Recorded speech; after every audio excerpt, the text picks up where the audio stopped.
Assalamualaikum warahmatullahi wabarakatuh. Bismillahirrahmanirrahim. Alhamdulillah alladzi bi ni'matihi tatimmus shalihat. Asyhadu an la ilaha illallah wahdahu la syarikalah wa asyhadu anna Muhammadan abduhu wa rasuluh la nabiyya ba'dah. Allahumma salli wa sallim wa barik ala Muhammad wa ala alihi wa ashabihi wa ala man ittaba'a hudah, amma ba'd. Faqad qala ta'ala a'udzu billahi minasy syaithanir rajim. Ya ayyuhalladzina amanu taqullaha haqqa tuqatih wa la tamutunna illa wa antum muslimun. Shadaqallahul azim. Rabbi shrah li sadri wa yassir li amri wahlul 'uqdatam min lisani yafqahu qawli. Jamaah salat subuh yang Allah muliakan, pertama-tama mari kita ikat nikmat Allah agar nikmat itu menjadi berkah dengan bersyukur kepada Allah. Terutama nikmat diberikannya kita iman, dan mudah-mudahan dengan iman yang berkualitas kita mudah meningkatkan kualitas ketakwaan kita kepada Allah Subhanahu wa taala. Sebab antara takwa dengan iman itu dua hal yang sangat berhubungan. Bila iman seseorang mengalami pandit bahasa Banjar atau surut, maka dia berdampak ketakwaannya pun menurun. Tapi bila imannya kuat, imannya tebal, imannya pasang, maka ketakwaannya pun juga meningkat. Demikian pula semoga kajian kita pagi hari ini semakin diberkahi Allah, maka kita tak lupa untuk memuji Allah dengan mengucap Alhamdulillah. Lalu salawat serta salam semoga selalu Allah limpahkan untuk Nabi kita Muhammad sallallahu alaihi wasallam beserta keluarga, sahabat dan pengikut beliau sepanjang zaman. Jamaah salat subuh yang dimuliakan Allah Subhanahu wa taala. Allah Subhanahu wa taala berfirman surah Al-Falaq. A'udzu billahi minasyaitonir rajim. Qul a'udzu birabbil falaq min syarri ma khalaq wa min syarri ghasiqin idza waqab wa min syarri naffatsati fil 'uqad wa min syarri hasidin idza hasad. Ayat kelima surah Al-Falaq berbunyi wa min syarri hasidin idza hasad. Berlindung dari kejahatan orang yang hasad kalau dia beraksi, kalau dia berbuat didorong oleh sifat hasad. Imam Al-Ghazali rahimahullahu ta'ala di dalam salah satu bukunya yang berjudul Minhajul Arifin, beliau menggoreskan renungan demi renungan, terutama menyangkut mulai dari seorang muslim hendak sholat sampai dia selesai sholat.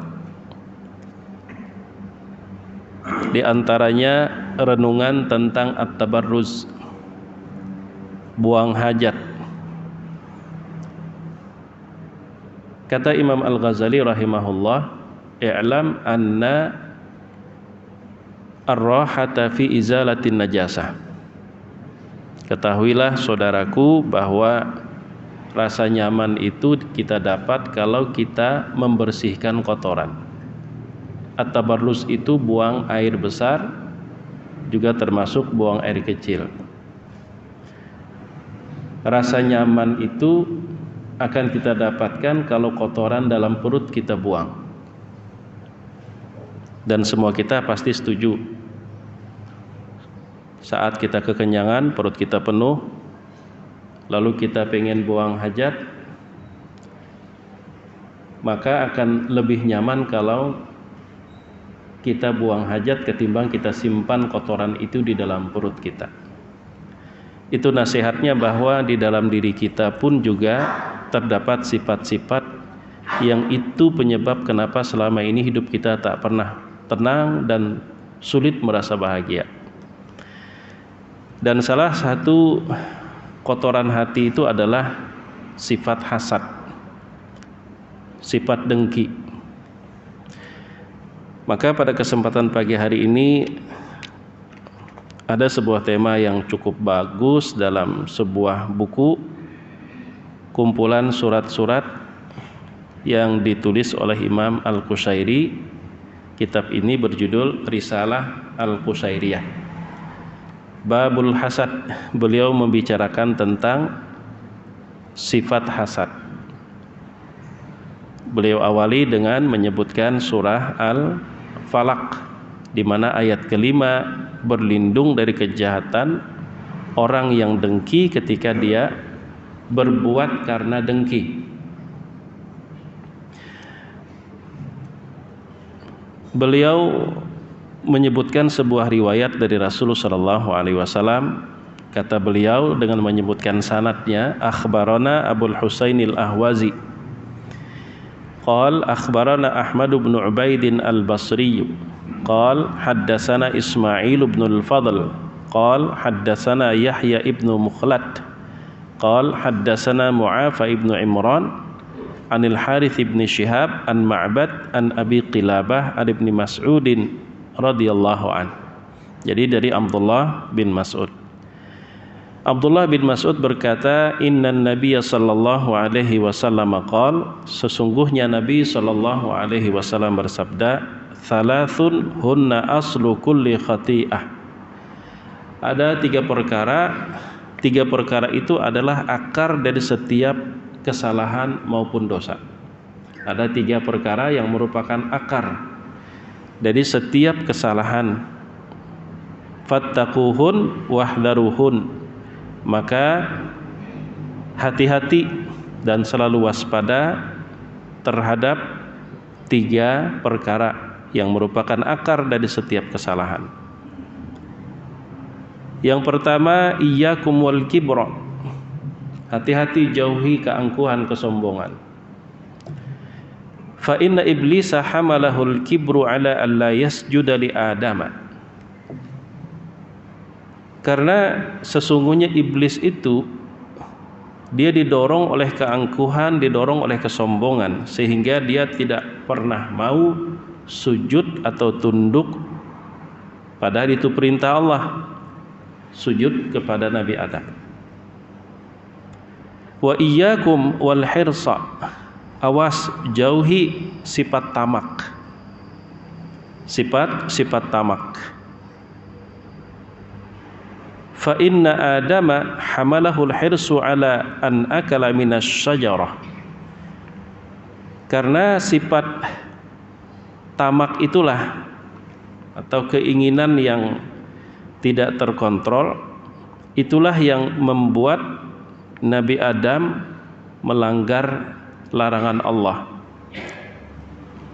Jangan kau dekati, la taqraba hadhihi syajarah. Larangan mendekat, malah bukan mendekat tapi sampai memakan. Karena iblis yang merayu bahwa Allah sebenarnya tidak pengen engkau kekal di surga. Makanya disebut dengan pohon khuldi. Khuldi itu berarti kekal. Wa mulkin la yabla. Karena ingin kekal, maka terpengaruh oleh godaan syaitan, akhirnya tidak hanya sekadar mendekati pohon yang dilarang oleh Allah, tapi sampai kepada memakan. Yang ketiga, wa iyyakum wal hasada, hati-hati jauhi sifat dengki atau sifat hasad. Fa inna ibnai adama innama qatala ahaduhuma sahibahu hasada, karena sesungguhnya dua bersaudara anak Adam salah satunya membunuh saudaranya itu karena didorong oleh rasa hasad, dengki. Jamaah yang dimuliakan Allah Subhanahu wa taala, sebelum melanjutkan apa yang digoreskan oleh Imam Al-Qushairi, kembali mengutip perkataan Imam Al-Ghazali tapi dalam bukunya Ayyuhal Walad, sampai beliau membagi orang bertanya itu ada 4 macam. Dari 4 macam pertanyaan, 3 tidak perlu dijawab, dan 1 yang siogianya jika mampu diberikan jawaban. Yang pertama di antara 3 yang tidak perlu dijawab karena hanya membuang energi menjawabnya, ketika orang bertanya karena hasad. Orang bertanya karena rasa hasad. Orang bertanya karena didasari dari pertama tidak suka. Maka orang yang seperti ini, kata Imam Al-Ghazali, itu hanya menghabiskan energimu jika engkau berusaha menjawab pertanyaannya, karena sifat hasad itulah yang menjadikan telinganya, hatinya, pikirannya, sebaik apapun jawaban yang kau berikan tetap jelek menurutnya. Jadi kalau orang bertakun, jadi Imam Ghazali, didasari oleh rasa tidak suka dengan yang ditanya, maka yang ditanya tidak perlu buang-buang energi. Nang kayak apapun jawabannya pasti nang dicari nang salahnya. Itulah sifat hasad. Makanya sampai-sampai dalam surah Al-Falaq kita mesti berlindung, wa min syarri hasidin idza hasad. Rasul sallallahu alaihi wasallam bersabda, innal hasada ya'kulu al-hasanat kama ta'kulun narul hatab. Sesungguhnya sifat hasad itu akan memakan semua kebaikan sehingga tidak tersisa, seperti api memakan kayu bakar. Jamaah yang dimuliakan Allah Subhanahu wa taala, adapun 2 pertanyaan yang juga tidak harus dijawab, lalu 1 pertanyaan yang sioginya dijawab, silahkan buka kitab Ayyuhal Waladnya Imam Al-Ghazali. Kalau kita bahas ke sana, maka khawatir terlalu lebar melenceng, karena tema kita pagi hari ini kita membicarakan tentang bahayanya sifat hasad. Kemudian setelah kita tahu tentang bahaya sifat hasad, kita juga mesti tahu bentuk-bentuk konkret kalau sebenarnya sikap kita itu masih termasuk didorong oleh rasa dengki. Wa qala ba'duhum, sebagian ulama, kata Imam Al-Qushairi, berkata, al-hasidu jahidun li'annahu la yarda biqada'il wahid. Pada hakikatnya ketika seseorang itu dengki terhadap orang lain, sesungguhnya dia sedang menggugat Allah. Dia sedang menggugat Allah. Cuman medianya adalah salah satu makhluk yang Allah titipkan nikmat kepadanya. Makanya di dalam Ayyuhal Walad juga Imam Al-Ghazali, beliau mengutip pembicaraan seorang guru yang bernama Syaqiq Al-Balkhi dengan muridnya Hatim Al-Asam. Dialog mereka juga kemudian diangkat oleh Imam Al-Ghazali kembali di dalam buku beliau Ihya Ulumiddin. Ada 8 faidah. Salah satunya, kata Hatim Al-Asam, aku perhatikan manusia itu satu sama lain terkadang gampang mencela, gampang merendahkan, gampang memberikan komen-komen yang sebenarnya tidak sedap terhadap orang lain. Aku coba telusuri penyebabnya apa. Ternyata penyebabnya tidak lain adalah penyakit hasad yang ada di hati.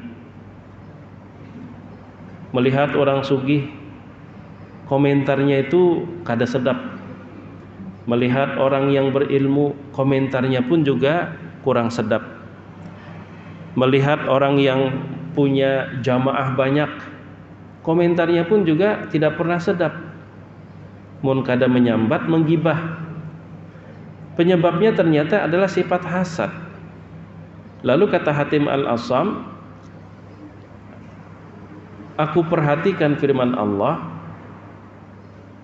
A'udzubillahi minasyaitonir rajim. Nahnu qasamna bainahum ma'isyatahum fil hayatid dunya. Nang menentukan nasib manusia di dunia, membagi jatah rezeki apapun bentuk rezeki tersebut, kami, kata Allah. Lalu ketika kita melihat suatu nikmat pada orang lain, komentar kita negatif, itu tanda kita tak terima. Itu tanda kita tak sudi kalau nikmat itu ada pada orang lain. Sementara yang memutuskan bahwa orang tersebut mendapat nikmat tersebut adalah Allah.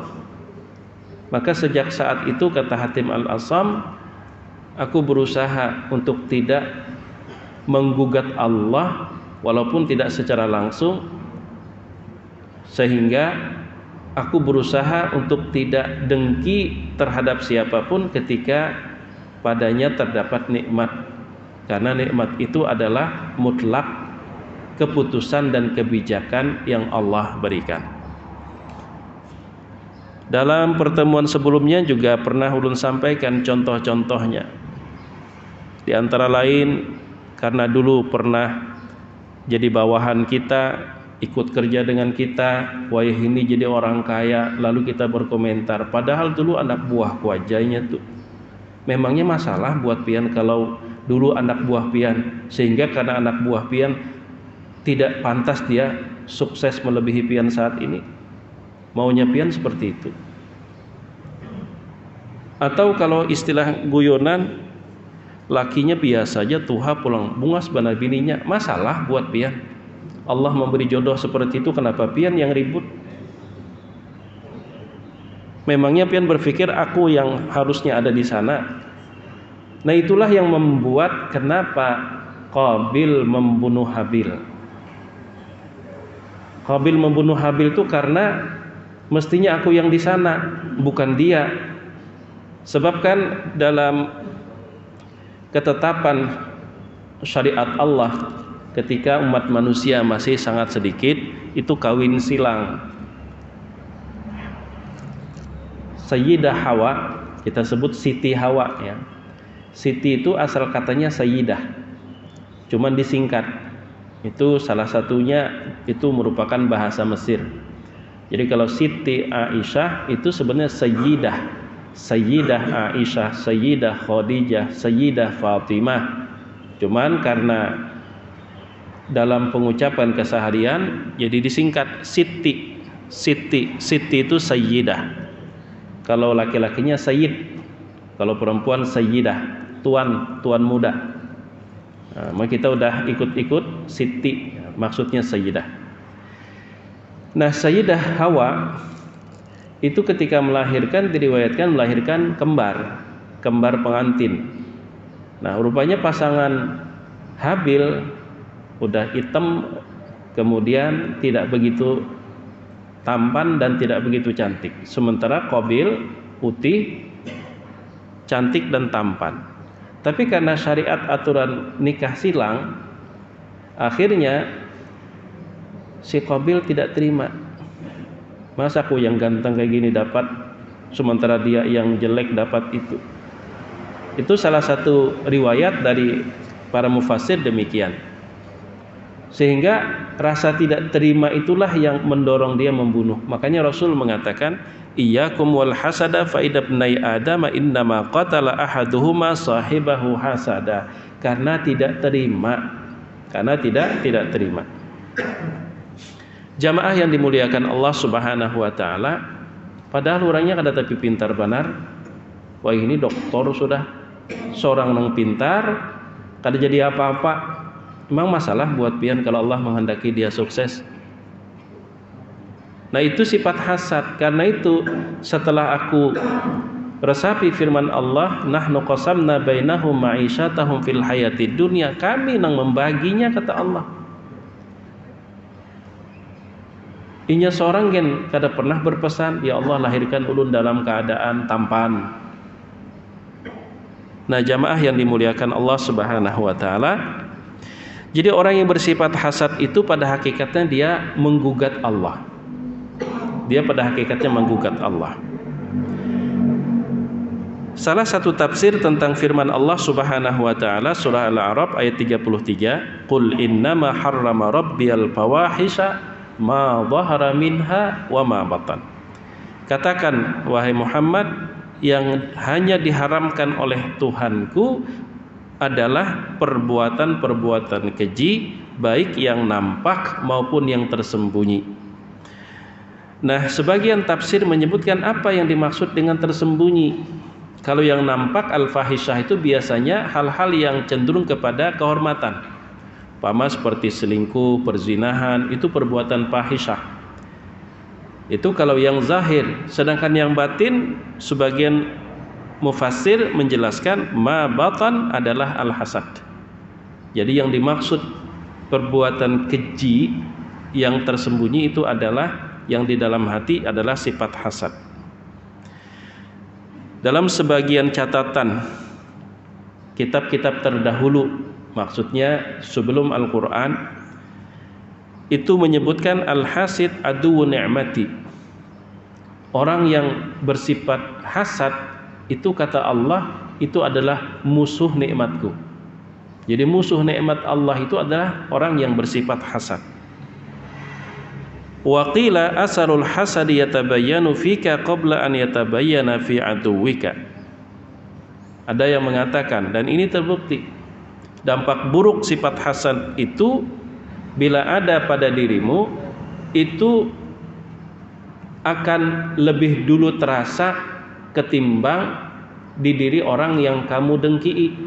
Kita nih dengki lawan orang, dampak buruk sifat dengki itu kita nang berdahulu nang merasakannya, ya nang hati pikiran kada bisa tenang, karena sifat hasad itu menginginkan nikmat yang ada pada orang lain itu hilang. Jadi sebelum nikmat yang ada pada orang lain itu hilang, bujur-bujur hilang, kita nang bisi sifat itu kada pernah bahagia. Jadi sebelum orang nang kita dengki itunya kehilangan nikmat, kita udah lebih dulu sudah lawas menderita karena sifat hasad tersebut. Kada bisa tenang pikiran melihat, banyak melihat sakit hati, melihat sakit hati. Nang kita sakit hati ini nikmatnya kada hilang-hilang. Kita makam sudah berdahulu. Setiap kali melihat rasa bakrokot hati, nang dilihat happy-happy jadinya. Jadi orang yang bersifat hasad itu kan menginginkan nikmat yang ada pada orang lain itu hilang. Sebelum nikmat yang ada pada orang lain itu hilang, dia udah terlebih dahulu menderita oleh penyakit tersebut. Wa qala al-Asma'i berkata, ra'aitu a'rabiyan ata alaihi mi'atun wa 20 sanah, qultu lahu ma atwal umrik, faqala taraktul hasada fabaqit. Ujar al-Asma'i, aku pernah bertemu dengan seorang Arab yang umurnya mencapai 120 tahun. Lalu aku bertanya, ma atwal umruk, apa rahasianya umur panjang? Faqal, lalu jawabannya, taraktul hasad fabaqit, aku tinggalkan sifat hasad karena itu umurku panjang.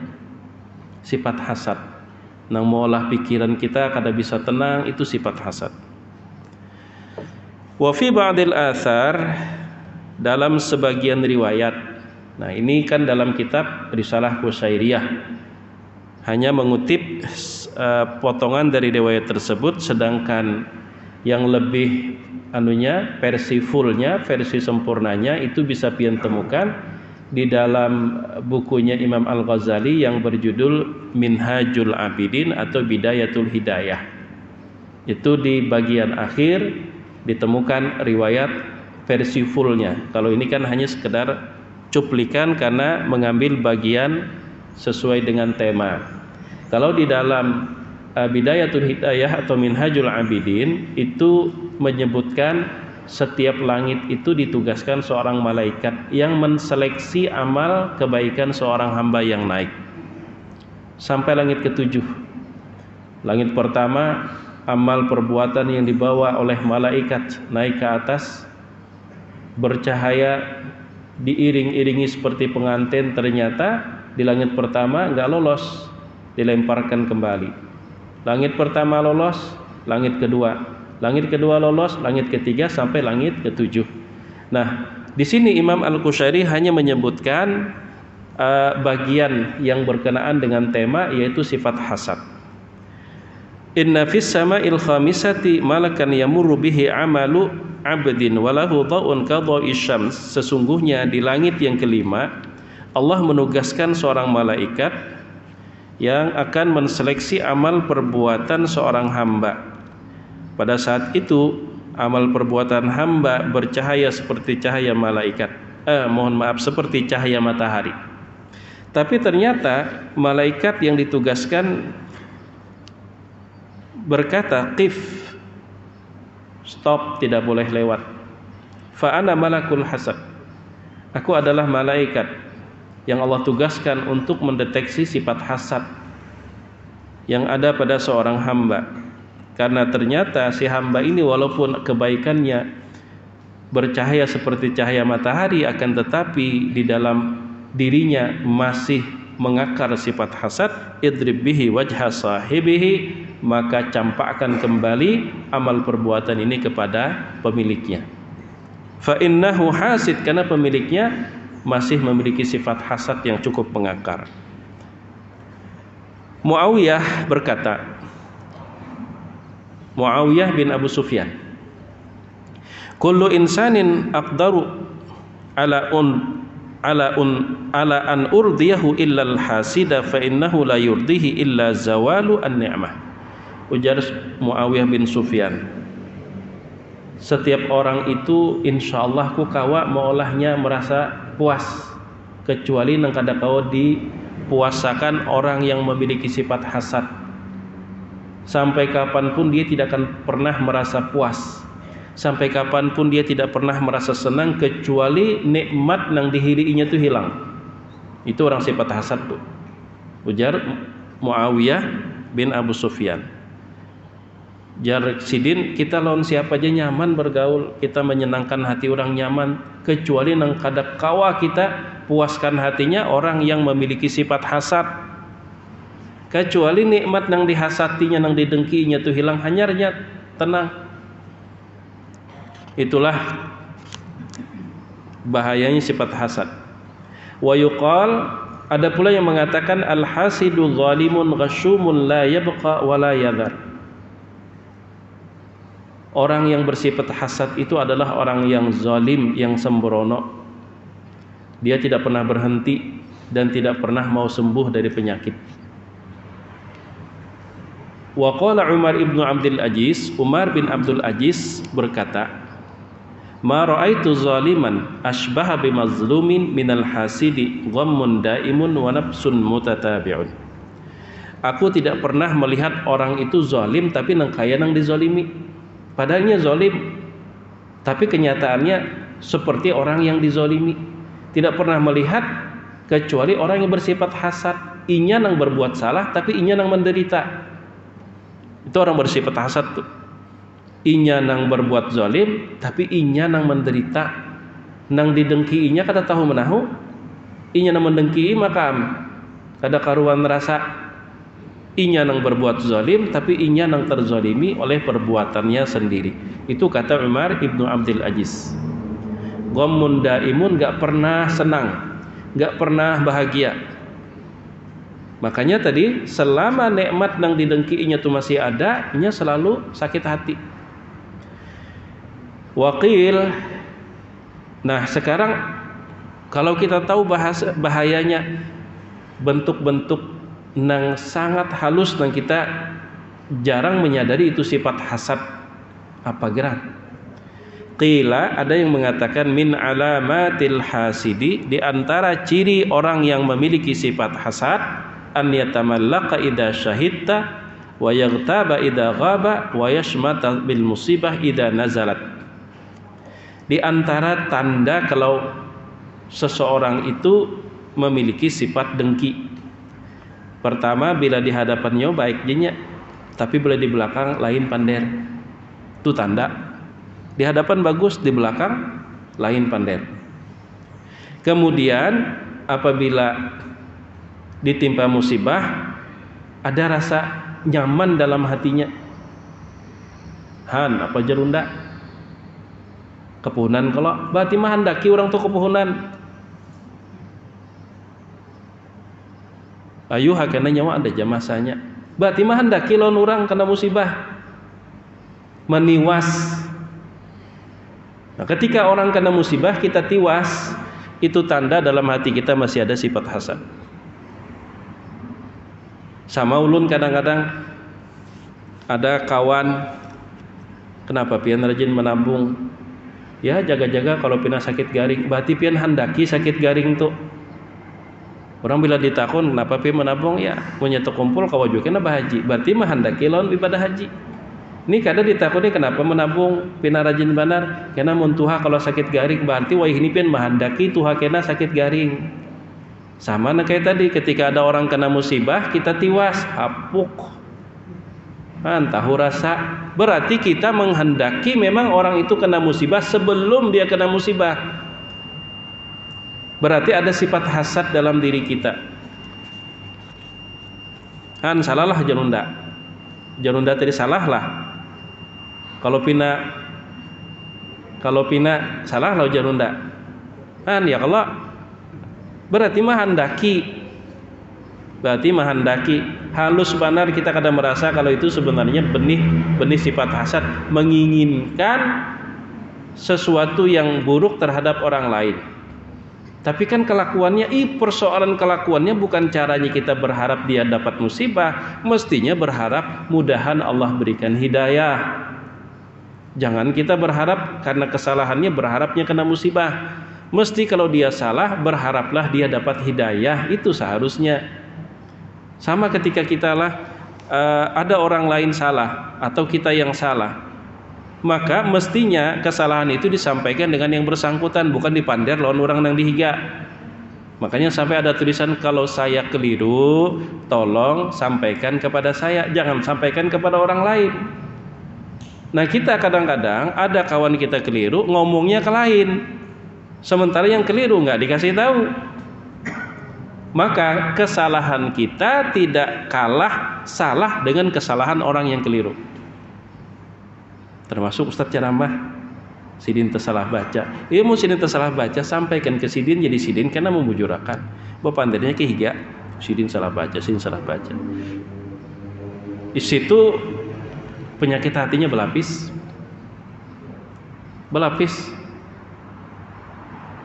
Selain menebar kejelekan orang lain, sementara orang yang berbuat salah mungkin dia tidak sadar. Itu satu. Yang kedua, bapadah unda tahu sidin salah, tatahu unda pada sidin. Nah, itu nang kada terasa bahasa tubuh kita. Makanya sahabat Nabi Ali bin Abi Thalib ketika berjalan dengan salah seorang sahabat yang lupa namanya, juga diceritakan Imam Ghazali dalam Ihya Ulumuddin. Ada seseorang yang belum ditakuni sudah menjawab, belum ditanya, belum diminta sudah menjelaskan. Apa kata Ali bin Abi Thalib? Bahasa tubuhnya itu berkata, kalian harus tahu siapa aku. Belum ditakuni sudah lancar menjawab, belum diminta sudah berbicara. Nah, kalau dalam dunia orang-orang bijak itu namanya syahwat untuk berbicara. Jadi kita berbicara pun tidak seharusnya kemudian didorong oleh syahwat. Imam Syafi'i ketika ditanya, beliau tidak langsung menjawab walaupun beliau tahu jawabannya.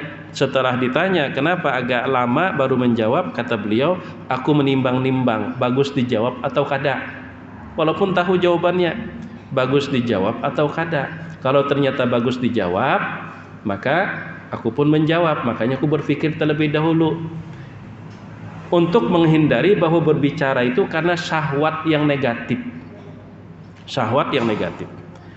Memang dalam hidup ini ada pertanyaan yang memang harus dijawab, ada yang jawabannya adalah dengan tidak dijawab. Bini betapun lawan laki pian hendak lagi kah babini. Nah, itu pertanyaan yang bujurnya jangan dijawab. Karena jawaban apapun pasti salah. Pian jawab kada, keramput. Salah jawabannya. Pian ihakan malah bakal lahi. Jadi bawa guring aja bila ditakurin angka itu. Bawa guring aja.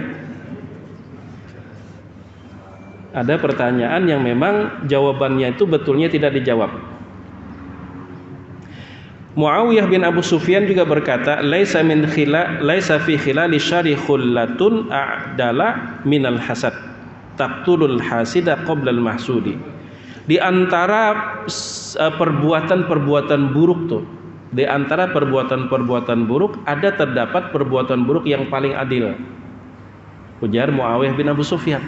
Apa perbuatan buruk tapi paling adil? Itu sifat hasad.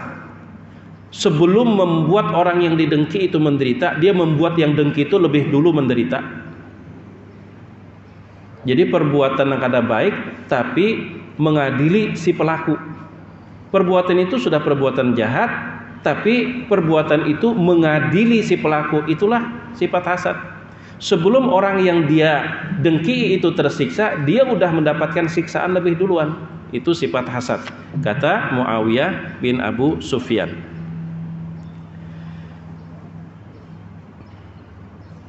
Ada juga yang mengatakan, ini tadi sudah berbunyi, sadang sudah terjemahnya kan.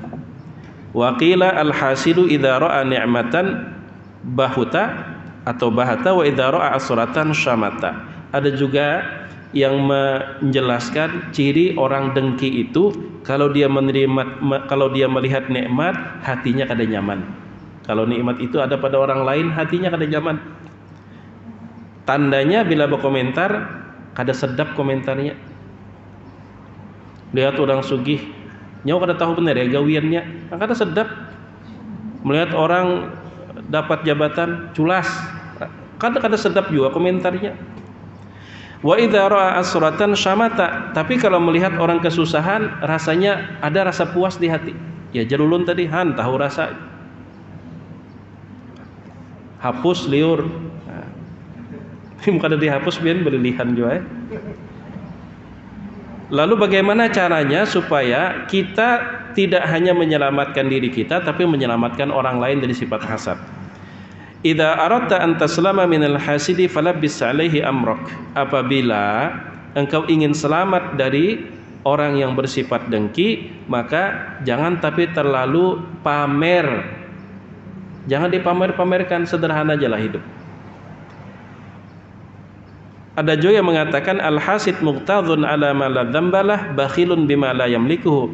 Orang dengki itu adalah orang yang marah terhadap orang yang kada bersalah. Orang itu diberi Allah nikmat, Allah yang memberi, kenapa maka kada disukai orang tersebut? Salah apanya lawan kita? Kenapa kita malah kada suka? Bakhilun bima la yamlikuhu, orang yang dengki itu hakikatnya dia pelit. Tapi pelit bukan dari yang dia miliki, tapi pelit dari apa yang Allah miliki. Allah sekehendak hendak memberi orang, kenapa nyawa kada setuju? Berarti nang dipelit akan itu adalah nang ada di tangan Allah. Kalau di tangan kita pelitakan tuh namanya bakhil. Tapi itu bandanya di tangan kita. Itu dah parah. Al-bakhilu aduwullah wa in kana aliman. Orang bakhil itu musuh Allah sekalipun dia alim. Was-sakhihu habibullah wa in kana jahilan. Orang pemurah itu adalah disayangi Allah sekalipun dia kada berilmu tapi pemurah. Nah, ada yang lebih parah daripada bakhil. Bakhil dari apa yang dimiliki, yaitu syuhun. Itu bakhil padahal yang ampun seorang nang dibahilakan Allah menunjuk ke lain, maka kita nang kada senang. Suka-suka Allah, nahnu qasamna bainahum ma'isyatahu. Nah, kemudian yang terakhir ya, iyyaka an tata'anna fi mawaddati man yahsuduk fa innahu la yaqbalu ihsanak. Jangan sampai kau buang energi kamu untuk berburu agar orang yang dengki kepadamu itu menjadi senang. Jadi kalau orang tuh sudah didasari kada suka lawan kita, kada suka lawan pian, membuang energi aja, usaha-usaha agar dia itu menjadi senang. Nang kayak apapun tetap buruk di matanya. Dan kita tanpa kita sadari terkadang dari 100 kebaikan seseorang, kalau kita terhadap orang tersebut memiliki rasa tidak suka, dari 100 itu satu ada kelalaian, kealfaan, 99 adalah kebaikan. Bila kita tajam melihat kepada yang satu, tidak menghargai kepada yang 99, itu tanda kalau masih ada sifat hasad dalam diri kita. Ada sifat hasad. Mendengar ceramah nak itu juga, mahadang salahnya bukan mahadang baiknya, itu sifat hasad juga tuh. Mahadang salahnya apabila sidin terpeleset nih. Nah, itu sifat hasad juga. Maka kalau sudah kita turun ke pengajian, majelis seperti itu jangan harap membawa hikmah balik ke rumah. Nang dibawa malah dosa. Sudah dosa dibawa, kemudian dihambur ke sana kemari, jadi isu besar, jadi viral, jadi fitnah. Hikmahnya kada dapat, pahalanya luput, dosanya maka. Nah, itu bahayanya sifat hasad. Jadi kalau sudah tahu, apa masih kita simpan sifat hasad dalam diri kita? Sebelum orang yang kita dengki itu tersiksa, kita yang berdahulu disiksanya oleh sifat itu. Nah, kalau sudah tahu, ya tentu fa inna ar-rahata fi izalatin najasah, sesungguhnya rasa nyaman itu ketika kita buang kotoran dari diri kita.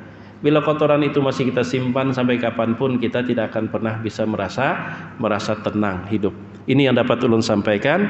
Ampun maaf jika ada salah dan khilaf. Terima kasih atas waktu dan kesempatannya. Jazakumullahu khaira. Subhanakallahumma wa bihamdik, asyhadu an la ilaha illa anta astaghfiruka wa atubu ilaik. Assalamualaikum warahmatullahi wabarakatuh.